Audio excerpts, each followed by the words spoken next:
What are you doing with these things, by the way? I'm putting them on the newsletter.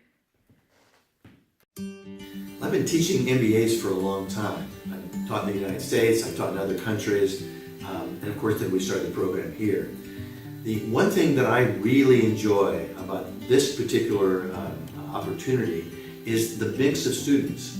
We have the part-time students and the full-time students all mixed together, and they're all curious. They're curious about each other. They're curious about the topic that we're looking at. They're asking the right questions. How am I going to be able to use this in my job? What's in this for me, and what's in this that'll make my job better? So as a consequence, this group really works very well together. It's an exciting, curious group. They're there because they want to learn, not because they've been directed they should take a class. So it ends up being a very high energy opportunity. I really thoroughly enjoy it very much.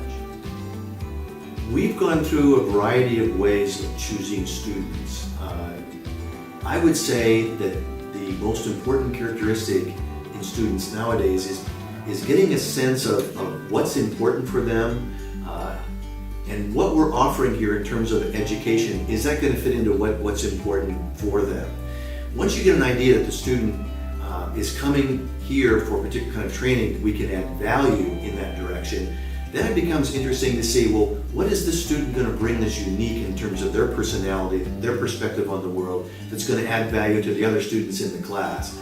Once we see both those combinations in there, we know we've got somebody that's really going to make a difference, because not only are they going to be looking out for how they can improve their own career, but they understand that the pathway of improving that career is going to depend upon their ability to get the environment in such a way that they get the most out of other people. They create an environment where others can thrive, and that's going to be the kind of person that really is going to make a difference.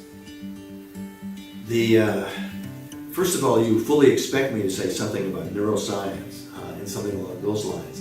But the important operative word in your question is free time.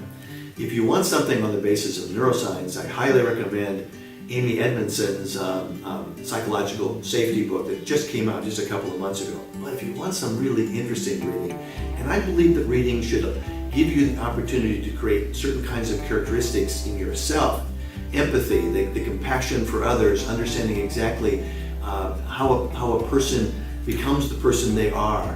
And so I'm looking for books that really allow for good character development. Right now I'm reading the John D. MacDonald series, the Travis McGee Busted Flush series. It's a detective series. It's simple beach reading, but I love the way MacDonald creates his characters. And again, I think young people should be doing more reading, because it's a good active way to understand and create empathy, understand characters' perspectives, begin to get a sense of how other people think, and reading is a very good way of doing that.